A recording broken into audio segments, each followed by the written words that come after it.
Hey everybody, welcome to Jacob's Quest, and today I just finished watching DC's Black Adam, and this is going to be a full spoiler review. And the first thing I want to get out of the way in the spoiler review is that, yes, the rumors you've heard of the post-credit scene are true.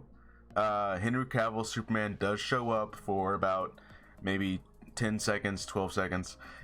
He says, like, hey, I think we should talk. And that's the end of the movie, so just get that out of the way. That does happen. It is true. It's there. Okay. All right. Now let's talk about the movie.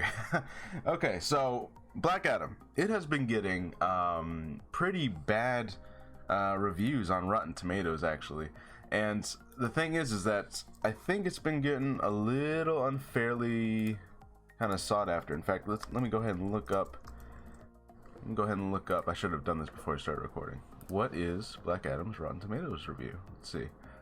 Ooh, it is sitting at a 41% for critics, 89% for audience. So, obviously critics are not loving this movie, and I can kind of understand exactly where they're coming from. So let me put this in the plainest way that I possibly can. Black Adam feels like you took a bunch of other superhero movies and you kind of put them all in a blender and you made this movie. Okay, now this movie on its own, it's fine. It's a fine movie. It's not horrible. It's not like the worst DC movie ever. I would say this movie's probably on par with like maybe an Ant-Man or something. You know what I mean? Like it's probably a little bit better than Aquaman, maybe, or maybe just right on Aquaman's level. It's better than like Wonder Woman 1984 or Eternals or something. It's got plenty of action, right? But I would say maybe a little bit too much action. I would say even that the story kind of got compromised. It feels, and I kind of tweeted about this, it feels like they were told, hey, cut this out of the movie, cut this scene out of the movie, put in another action scene instead, or extend the action scene that's already there instead of doing this whole other thing. And what I mean by this is like, so the first half of the movie is really, really well paced. Everything's working really well. Even though the very beginning, there's a lot of exposition. Like the beginning of the movie, they pretty much tell you an entire movie's worth of plot at the very beginning. Because they're talking about how like, well, this is Kahndaq and this is the material. And the king wanted to make this crown. So the slaves had to revolt. And this kid got really brave. And so he was given powers by the wizard. And then the kid and the bad guy fought each other. And then, like they're setting all this stuff up. Which of course we learn later is not entirely the truth. So in this version of Black Adam's origin, which I do believe is actually the somewhat revamped version from the New 52 in the comic books, Black Adam is not this kid who was chosen very much like Billy Batson, right? He's not chosen by the wizards. It's that the kid who was chosen, his father was dying, and so he gave his powers to his father, and that is who the Black Adam is that we're seeing now. He's the father of the kid that was chosen. I think in the comics it was like his uncle stole the kid's power or something like that. So they're kind of using a similar thing where it's like this Black Adam is not actually the one that was chosen by the Council of Wizards. Speaking of all that, actually, I know I'm going on like all these tangents here, but speaking of the Council of Wizards and all that stuff and the Shazam connection, this movie, when it was coming out, they did not seem to like put any kind of strong connection to the Shazam movies that are happening, right? Like we have a second Shazam movie coming out, I think just next year, right? So it always seemed weird to me that Black Adam movie felt like it was trying to disconnect itself from that. Now I am happy in saying that when they show the Council of Wizards, the wizard Shazam is the same wizard that we saw in the Shazam movie. So it's the same actor. They are like bridging that connection there. And this Black Adam does have to say the word Shazam in order to transform. Okay, so it's like, okay, so they're not completely ignoring the fact that exists. I do find it interesting that no one on the JSA or Amanda Waller or nobody was like, hey, there's a superhero, has a very similar costume and powers, and he also has to say the word Shazam, I think. So it's interesting that no one like kind of brought that up. It felt like a thing that at some point would be at least hinted at, but no, other than the fact that they show the wizard and he has to say the name Shazam to get his powers. Other than that, they don't mention the actual character of Shazam and Billy Batson and the whole movie that we had. They don't mention any of that stuff, which is interesting, especially considering that there was a trailer for the second Shazam movie right before this movie starts. So it's like, okay, so you're not really trying to draw the connection there other than what you have to for the lore, I guess, is kind of interesting. Which I have to imagine was The Rock's call, because The Rock's like, no, let's fight Superman instead of Shazam. That's kind of what it felt like, like he really wants to fight Superman. He doesn't really care about Shazam at all. But hey, that's his thing, right? Anyways, back to the movie.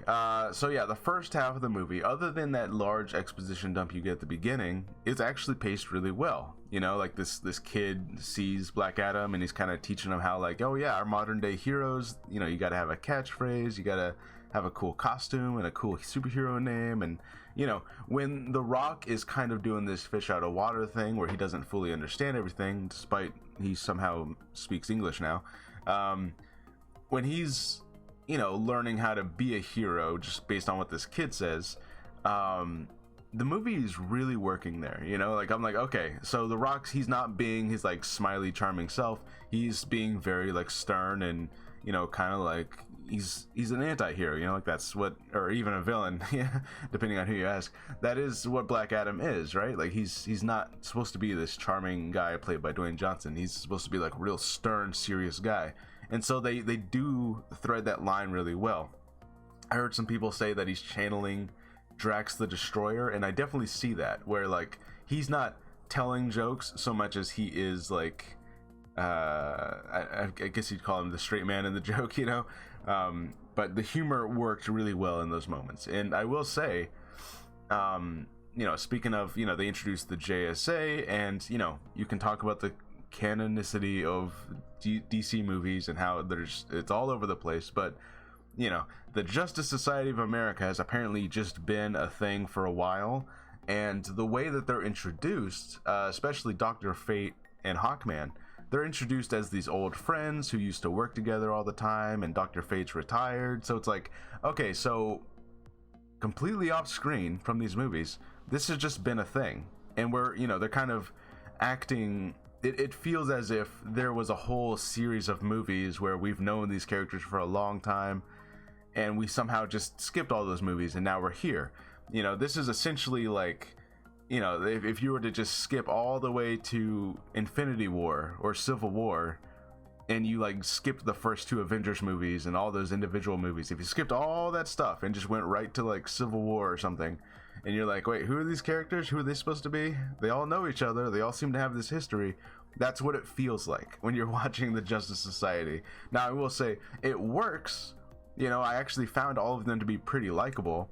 And that might be in part because you can definitely feel where, whether this was the writer's intention or not, you can definitely feel where like maybe these characters specifically and their personality traits were kind of chosen to sort of reflect other superheroes that we already know, and that's actually, I guess, a smart way of doing it, to sort of feel like the audience is like, oh yeah, I kind of know this character already.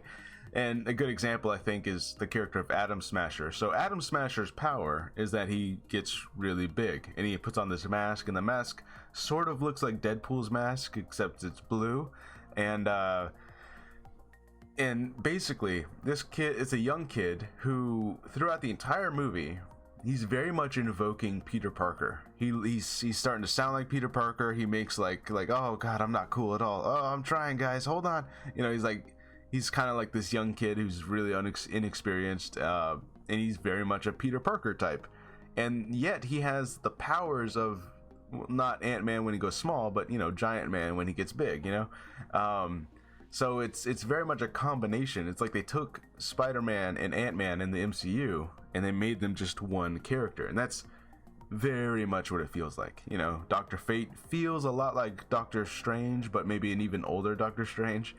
Hawkman feels a lot like Captain America and the Falcon, and just Captain America in general. Like it's a lot of like, and maybe even a little bit of Tony Stark thrown in there. And look, I know in the comics some of these characters existed before the Marvel characters, and I know that these are like, they just kept them how the characters are, but it feels pretty obvious that like the way they wrote them, the way that they like chose these specific types, it's because they're kind of invoking a lot of Marvel characters that we've known for years now, so your general audience who goes and watches this movie, they might get a feeling like, hey, is this like a Spider-Man guy, because he's kind of acting like Peter Parker, like the dialogue and the way he's acting very much exactly like how Peter Parker acts in those movies. So I don't know, we can argue all day about how intentional this was, or whether it's just something that I'm seeing because I watch all the Marvel movies, but it feels kind of undeniable that like, okay, there's definitely like, they did some of this on purpose, the way that these characters are written and designed. Having said that, I think it works. I think that this works a lot more than some other DC movies have worked so far. Like the first Suicide Squad, which we all agree was kind of oof, again, team dynamic. A lot of them are acting like we kind of are supposed to know who these people are, even though this is our introduction, and it just didn't really work all the way. Some of them work better than others, but for the most part, didn't really work. This one, I feel like I can get that these people are friends, that they know each other. It does feel like I'm supposed to have a Justice Society prequel movie that I've already seen going into this, but it works. I like their dynamic with each other. They crack a couple jokes, but they're not like too jokey, so it's like, all right, they're writing this pretty good comic book feeling line where it's like they're not entirely trying to be Marvel, but they're also like, they're talking kind of like how a group of some of them longtime friends would kind of talk, so it works. A lot of it works, in their struggle against Black Adam, and some other things that really work. Speaking of, let's just kind of go over my pros. So first, yeah, a lot of the action works. A lot of it goes on way too long. It feels like it could have been reduced by a good 5 minutes or so. It's just like, you could have trimmed down some of the action, because the thing in Man of Steel had this same problem. The thing about action scenes, if it goes on way too long, you kind of stop caring. Once the action is all about tension building up and then releasing, right? Like you build up tension, like, oh my god, what's gonna happen, and then it releases, going like, whoa, and that's how you get like your hype moment, your whoa, but if it just keeps going on, it just builds up and builds up and builds up and builds up and builds up, and then it releases, but then it keeps on going, and just like, whoa, okay, it's still going, the action's still going, and like it loses its effect pretty quickly. That's why you have to build up, release, and then go back to like a calmer scene, and then another action scene can happen where you build up and then really, like that's kind of how action scenes are supposed to feel when you watch a movie when they're normally paced. But in this movie, and in Man of Steel, and in a lot of DC movies, I've noticed when it's non-stop, there's no tension to it, because it just keeps going, and you just kind of stop caring after a while. So a lot of it is really cool, but some of it goes on too long. Now the other thing is that they do a really cool thing here, which I do appreciate that they did this. Basically, you have Kahndaq, this country that has been taken over by mercenaries, and they're just like an oppressed people, and no superheroes have ever come to this place to help them. You know what I mean? Like, you have the Justice League out there, you have the Justice Society out there. No one's ever shown up to help them, and yet the second Black Adam is released, Black Adam pretty swiftly is able to take out these mercenary groups, right? Like this whole army of people, takes them out real quick. And yet, now that the Justice Society sees this guy way too powerful, and suddenly he's a threat because he's just way too powerful to be let loose like that, now they come and they're like, oh, we're gonna rescue you. And one of the lead characters gets on to the Justice Society about this, saying like, okay, hold on. We've been oppressed literally for years. No one comes to our rescue. But suddenly, when someone strong enough to actually solve our problem shows up, now you care, now you're gonna show up, now you come. But to take this guy out, you know, the guy that just helped us, you know what I mean? Because they don't like the way he's doing things. And so like they actually bring up this really interesting conversation. And you know what? I'm kind of glad how they ended up doing this. Now, by the end of the movie, Black Adam kind of becomes convinced to become more of an anti-hero type. I think he, you know, I don't know if he like swears off killing entirely. He does seem to still be willing plenty to kill. And, you know, they just kind of leave things at a agree to disagree type thing with the Justice Society, right? Like the whole conflict of the movie most of the time was like, hey, we don't kill people. And it's like, yeah, but I'm gonna kill people. And he's like, well, we're gonna stop you. It's like, yeah, but you can't stop me though, you know. And like that's kind of the back and forth that they have. So yeah, I really do like that they had that conversation in there, you know. Maybe they could have laid it on a little bit thicker and had more of an absolute resolution where it's like, okay, you know what, you people are not allowed in Kahndaq. But you know, by the end of the credits, Amanda Waller kind of tries to like play it off like, okay, fine, you broke out of our prison that you were in temporarily, which we'll get to that, but now Kahndaq is your prison, don't you ever step foot in. You know, it's like that seems like an empty threat, because it's like, okay, what are you gonna do? And then that's when Superman shows up. So they do set it up really well for a future conflict where the Justice Society kind of left it off with like a agree to disagree thing, and they'll just like, all right, we'll see what happens. Whereas Superman will probably come in there and they'll have like a final like, okay, you're either going to continue killing people or we're gonna have a problem, because those two, you know, Superman and Black Adam, could conceivably fight it out forever and destroy everything, you know. So like they're gonna have to come to some kind of resolution there. Hopefully, I mean, you know, if they want to end the movie good, the next movie. Yeah, anyways, so there's a lot of good stuff there. Now the second half of the movie is where stuff like kind of falls apart in some places, and it feels like the editing just like skips over entire sections of the story that were supposed to be there, probably to increase the length of another action scene. And what I mean is, like, they have this whole thing where they're going to the bad guy's hideout and they're making this plan, and then they just cut right to Black Adam going in there, destroying everyone within like 10 seconds, and then they kind of make a joke about it, like, oh, or we could do that. But it definitely feels like, okay, that wasn't initially there. They originally did have like a whole thing they did here, and then they cut right to what feels like the final standoff of the movie, where, you know, the bad guy's there with the crown, and they ended up causing this big explosion where everyone got hurt, and Black Adam kind of surrenders himself and goes to jail. And then it turns out the bad guy, his whole plan was to die, that way he could get the crown, and the crown would work and he'd become like this demon guy. All of that happens feel like within the span of like 5 minutes. You know, like this whole, they break into his facility and then he dies, and then Black Adam surrenders himself, he goes to prison, and it all happens so quickly within like 5 minutes of like the third act of the movie, that it has like this crazy whiplash effect, because you're like, whoa, hold on. You know, like everything was paced really well, and then suddenly it's like, okay, this happens, let's get to the third act, we got to do this, you know. So this is really where like the movie, like, it gets crazy messy. And to be honest, it feels like you could have, the whole point where he like surrenders himself, goes to prison, and then Dr. Fate sacrifices himself and then tries to free Black Adam from the prison. That, by the way, how long was Black Adam in prison? Like 5 minutes? It feels like you could have just cut this whole thing out of the movie. Like, if you're gonna cut this much out and you're gonna leave like these tiny sliver with like, oh yeah, we show him going to prison, and then that exact same day, probably only an hour later, Dr. Fate breaks him out of prison, you know. So it's like, okay, hold on, just cut that part out then. Why?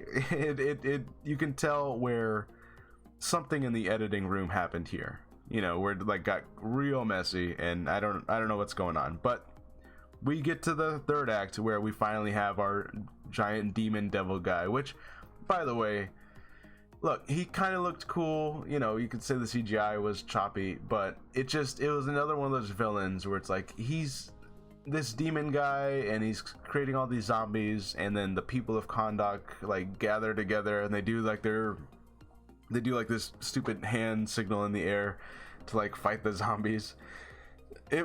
it all just felt real dumb, and you don't really care about this demon guy. You know what I mean? Like the whole thing of is like this guy is the descendant of the old king, and he wants to get the crown so he can become the new demon, and he's like the champion of the demons now. I don't know. It all felt like this movie worked so much better when it was just the JSA versus Black Adam. Like that probably should have just been the whole movie, to be honest with you. But like the fact that they have to, you know, join together and fight this demon guy that nobody cares about, it felt like a real, just like, okay, we're just kind of going through the paces. We know that we have to end the movie at this point, so let's just throw in a bad guy that they can team up against. That way they can kind of just settle their differences and whatever. You know, like it just, like, that's when the movie really just kind of felt like very generic, very like, okay, who cares? He's gonna summon some just random zombie looking guys, and the people of Kahndaq are gonna rise up against them, and the whole scene's gonna take like 5 minutes, whatever. Just move along. You know, like that's what it felt like. You know, it felt like this was all part of an earlier script, and then they cut so much of it out, but they left this part in because they had to get to the ending. You know, I don't know. The movie was really working up until like the third act here. That's what I'm trying to say. You know, like it felt very rushed. A lot of this stuff was happening super quickly, and I don't know. I mean, it's fine, but it's definitely where you could start seeing this movie's weaknesses, and where you start feeling like the more generic elements of it being a superhero movie. You know, as I'm watching it, I started to feel like, you know what, this movie would kind of feel better if this had been released in like 2013 or something. You know, this just feels like a phase 2 Marvel movie. That's what it feels like, you know. So it's not bad, but it definitely feels somewhat earlier, I guess, you know. And it's kind of hard to describe, but like a lot of the elements you've seen before. You see a lot of mirroring of like, yeah, this kind of happened in that other movie, and this part happened in that other movie, and you start to feel a lot of that happening, you know. But doesn't matter. Yeah, look, like the JSA, they agree to disagree, they leave. Black Adam's now just going to be the protector of Kahndaq, and they kind of play around with maybe Black Adam's going to rule Kahndaq. He sits on the throne for a second, and he like kind of has like the pose where it's like, okay, this kind of looks cool, and then he decides not to, you know, which I guess you could say that's him going from, I'm going to become this like violent ruler to become more of a anti-hero protector kind of thing, you know, which I understand. Maybe The Rock doesn't want to play a villain character, so he like kind of wants to ride more of that morally gray area, and that's why he destroys the throne and he decides he's not going to rule. But I think I would have preferred it if he decided to just rule the place. I think I would have preferred it if that was more of the darker ending, where it's like, okay, he's ruling this place, the people seem to love him because he genuinely did free these people, but now he is like this not dictator, not evil dictator, but he is the ruler of this place now. You know, like he's essentially, you know, he can go to the UN and he's like, yeah, you want to talk to my country, I'm here. You know, now you have to deal with like this superpowered being who rules a country. That feels like it would have been a much more interesting direction to go, but they don't do that. They end up like him being like, no, I'm not gonna be on the throne, I'm gonna just be the protector guy, you know. So okay, fine, you know, not as interesting, but fine. And then of course we get our after credits with Henry Cavill, and you know, look, the setup for the next movie feels really cool. You know, it feels like they're gonna finish off that debate that Black Adam was having the whole movie with the JSA about like what heroes do and don't do, and what's the right thing. Of course, this is all going to be happening with the Henry Cavill Superman, who did end up having to kill his bad guy the first outing with Zod, right? So, you know, it's kind of funny that like, you know, heroes don't kill, and now it's going to be like, yeah, but you're going to be fighting the Superman that did kill. That's kind of interesting. Okay, whatever. So yeah, this movie overall, it's fine. It's a fine movie. Some of it very generic, very like, yeah, we've seen this 10 million times already. But there's a lot of great action, even if it goes on too long. And a lot of the character beats actually work. Some of these JSA characters, I was actually like, you know what? Even though I can definitely see where they took some inspiration, if you want to call it that. I actually do want to see these characters again. I actually would not mind at all seeing like a prequel JSA movie where they have like a couple of the same members and a couple of new members and they just go on a mission. I would not mind that in any way, actually. That actually sounds pretty fun, you know? So I will say there's a lot more here that works than things like Rotten Tomato score would have you believe, you know? So this is not at all a train wreck or a dumpster fire or some disaster. There's actually a lot of good stuff in this movie. Some of it pretty generic. You've seen some of this before, a lot, you know? So like, I'm not gonna sit here and be like, oh man, it's like, oh great, brilliant movie, but it's fine. It's pretty good, you know? Like, so it feels like one of those movies that, you know, if you've never seen it before, you're gonna end up like being on a plane one day and you're like, oh, you know what, I never actually bothered to watch that one. That's the one I'm gonna watch. And you're gonna walk away saying, all right, that was actually kind of fun. I'm fine with that. I did that. Yeah. So yeah, Black Adam. I don't know how well this is gonna do box office wise, because I'll tell you, my theater, my theater was maybe only a quarter of the way filled, and this is Friday night, the movie's release, you know, like, and it's not really that filled at all. And maybe that's just where I live, I don't know, but I've seen fully packed theaters here for Marvel movies and Star Wars movies and stuff, but like, this was not that packed at all. So I don't know how well this movie's gonna do. I think the Rotten Tomatoes score and a lot of the headlines you've seen might end up hurting this movie pretty drastically. And does that decrease the chances of there being a Henry Cavill Superman sequel or a sequel where Black Adam and Superman fight? I don't know. And that would suck if it did, because I'll be honest, like, walking out of this movie, I'm like, you know what? Yeah, I would watch a Superman Black Adam fight. That actually sounds pretty cool. So yeah, I don't know, guys. I had fun with the movie even despite its flaws, you know, like, and the thing is, this movie's flaws are not like, they're not like glaringly stupid flaws in the way that, you know, that first Suicide Squad had like these ridiculous things going on. This movie's flaws are really just that we've seen a lot of this before, you know. It did, so if anything, it's more just like, oh, there's not a whole lot of original stuff plot wise, you know, like okay, a guy's gonna get an ancient thing turn into a thing, they gotta, now these people who fought have to work together, like, yeah, we know you know, but like, character wise, I think it works pretty well, you know. Even some of the cornier moments, like the kid has to rally the people together and they do the hand signal in the air, I think that was kind of cheesy and corny. Blech. But you know what, I think The Rock works for this role, and so I would actually want to see more of this. I'll say that, you know. And my thing is that if Venom if that Venom movie, which I think was, Venom could be fun, but like, it definitely was not as good as this movie was. If Venom can get a sequel, then I don't see any reason why this movie should not get a sequel, you know. And Venom made like so much money, so it would kind of suck to see like that movie made a bunch of money but this movie doesn't. That would kind of suck, you know. So like, I hope that this movie makes at least enough to justify making that second one, because I feel like if they come up with a little bit more of an original, you know, plot kind of thing, then you know, I feel like they actually do have something here, you know. There's enough here to like get something really interesting out of this, you know. Black Adam works, the character works. So yeah, anyways, those are my thoughts on Black Adam.